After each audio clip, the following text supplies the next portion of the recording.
Today's episode title is If You Want to Get It Done Right, Do It Yourself. I call it the hero trap. You tell yourself you are not a control freak. You just have high standards. But let me ask you something. When something slips through the cracks at your clinic, your office, whose fault is the first one you reach for? Whose fault? If the answer is always your own, this episode may step on your toes a little bit. And that's good. So let's go. Welcome back to the Unbreakable Woman's Journey.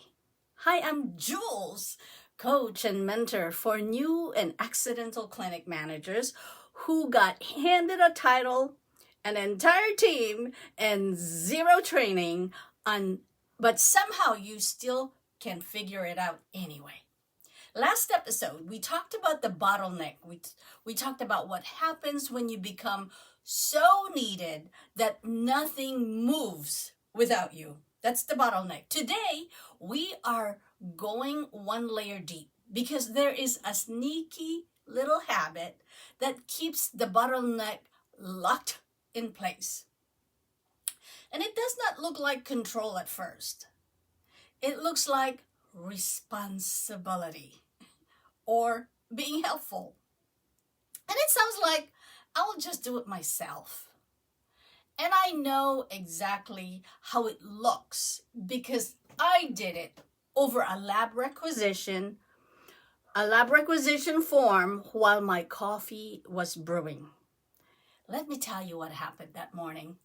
It was an ordinary morning in the clinic. I got a call from a patient because I accidentally answered the phone. I passed by the phone at the front desk. It was ringing. The receptionist wasn't there, so I answered it. Anyway, the patient wanted to come in to get her labs done before an appointment that she had on another floor in the same building. Simple thing, right? She needed a requisition form printed so the lab would know what to draw. So I asked one of my employees to print it. And this employee was sharp, very reliable. The kind of person who usually on top of things. In fact, he already called ahead to the lab to save time because he knew the patient was in a hurry. See, I communicated that part. That is the kind of worker this person is, because there were patients checking in and out of the front desk constantly. So I told the patient that was coming in for labs not to stop at the reception desk, to just go straight to the lab, and that her requisition would be waiting there. And we would have everything ready for her, labels and everything. So far, so good, right? Now, the lab in our office is right next to the employee lounge, where I was standing there in the lounge, minding my own business, waiting for my coffee to brew, when I had a thought to peek into the lab and ask, "Hey, did you guys get a requisition for patient X?" They looked through their things and they said, "No, we didn't get it." Nothing had come through. And here is where I want you to pay attention, because what I did next is the whole lesson of this episode.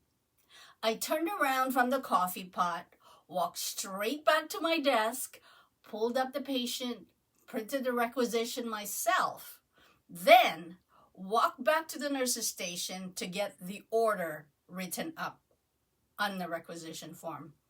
After that, I walked it over to the lab myself, all because I had told the patient her lab requisition would be waiting in the lab for her. And you know the employee I had asked to do it in the first place? I said nothing, not a word. I quietly handled it and let him go on with his day, never knowing the ball had even dropped. And in my head, I had a whole story ready to explain why that was the right thing to do. Here is the story I told myself. Maybe you can relate, but this is the story I told myself. Maybe I have not communicated the urgency clearly enough. This is on me. I should have just printed it myself to begin with. All I wanted was my coffee, and now look. Besides, maybe he was just usually, because he's usually on top of things, he was leaving for vacation the next day. I did not want to make a big deal out of one missed requisition. Every part of that sounded generous in my head. It sounded like a humble leader taking responsibility. I had even given myself a leadership reason for it. At that time, I had been reading Extreme Ownership by Jocko Wilkins and Leaf, somebody. And let me just say this. The book is excellent.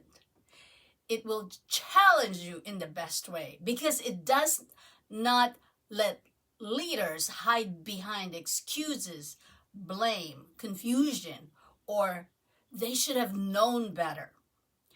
The lesson that stayed with me was simple, but uncomfortable. A good leader owns the outcome. If the team misses something, you do not start by pointing fingers. You start by asking better leadership questions. Did I communicate clearly? Maybe I did not give enough context. I think I did not make my expectations plain and clear. Did I check for understanding? Well, that part is healthy. Most managers blame the employee first. I blamed myself first. That sounds noble, but here is where I got sideways. I took a lesson about owning the outcome and used it to justify taking back the task. And those are not the same thing. Owning the outcome is not the same as taking back the task. What extreme ownership does not teach is, if someone misses something, silently do it yourself forever. That's not what it teaches. That's not ownership. This is rescue with leadership label on it. Real ownership that morning was not printing the form in secret and saying nothing. Real ownership would have sounded like this. Hey, the lab never got that requisition. What happened? Let us make sure nothing else slips before you take off tomorrow. That would have owned the outcome and kept him in the game. It would have protected the patient, protected the process, and helped my employees see where the handoff broke off.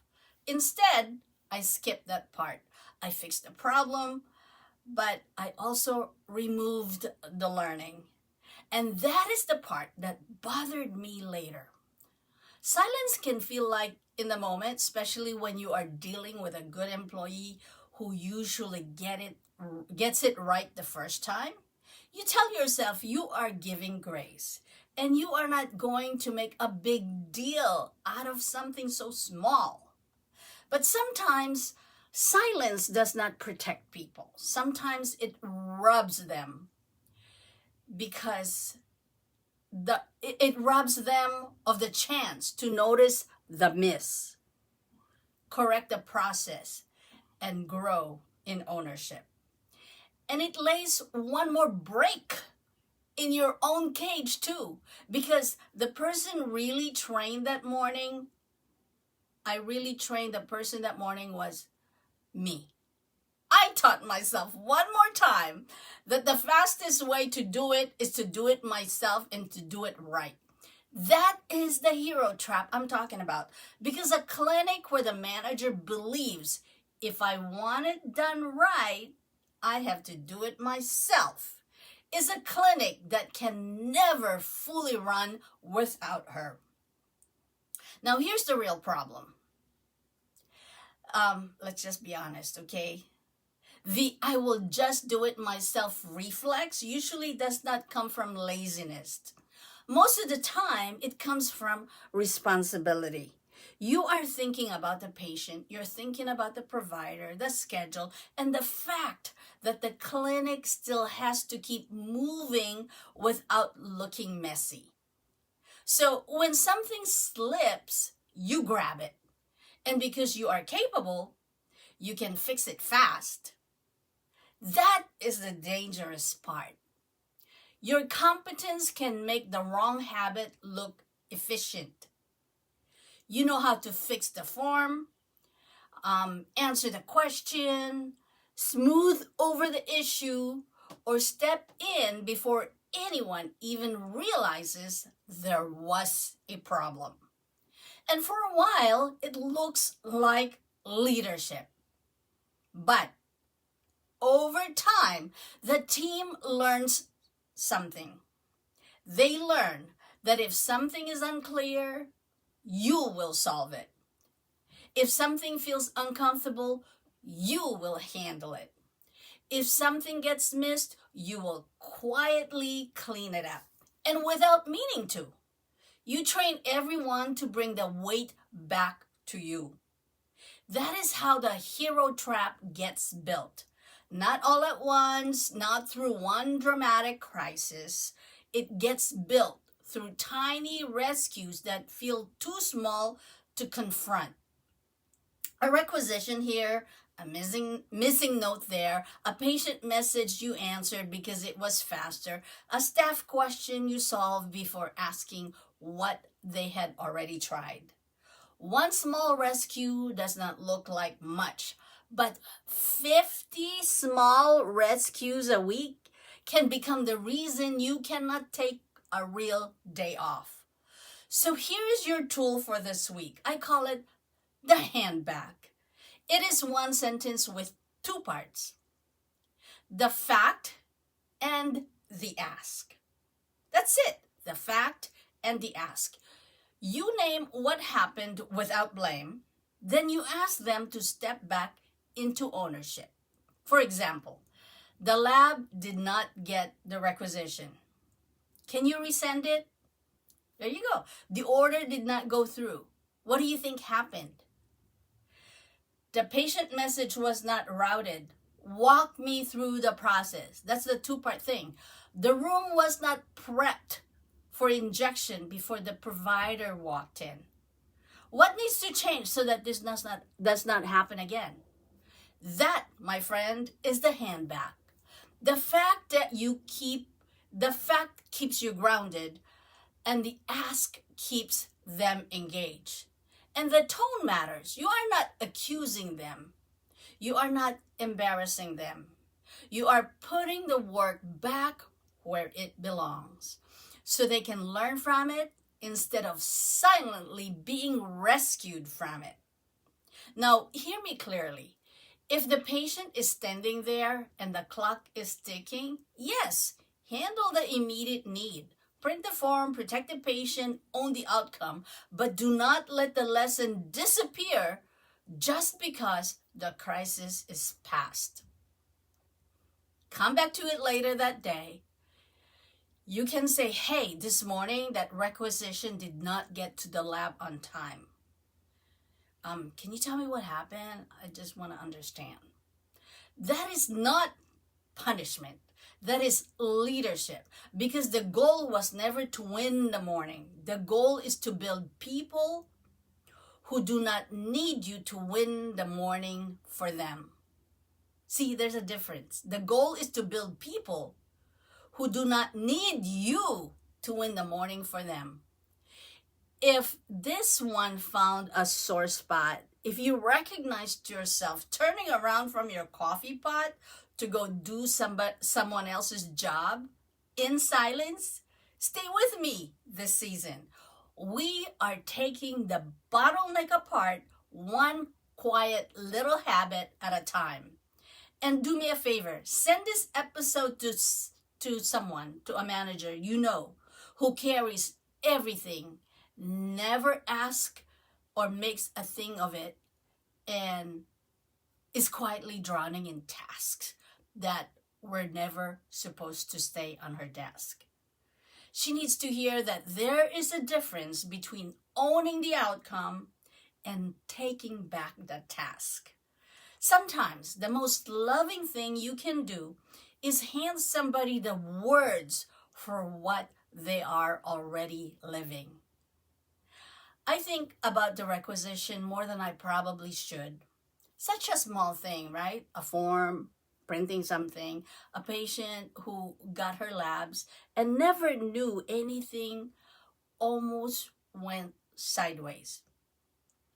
But that is exactly why it stuck with me. The bottleneck does not usually get built by one big dramatic rescues. It gets built by the tiny ones. The ones so small you do not even notice you are doing them. I'll just handle it. I will just fix it. It's okay. I'll take care of it. You do that enough times, and the one afternoon you look up and realize you cannot take a day off because you have quietly made yourself the only one person who knows how to keep things moving. I hope you don't do this, but if you do, here's the solution. Go back and watch it again or listen to it again. I did not lose my team's trust that morning. I lost a chance to build it. And those chances come back around every single day. So this week, when something lands back on your desk, undone, don't reach for the guilt and do not automatically reach for the printer. Reach for the sentence. Hand it back. Let your people practice ownership while the stakes are still small. That, my friend, is real leadership. That is real ownership. Until next time, my friends, stand and deliver on ownership. Aloha!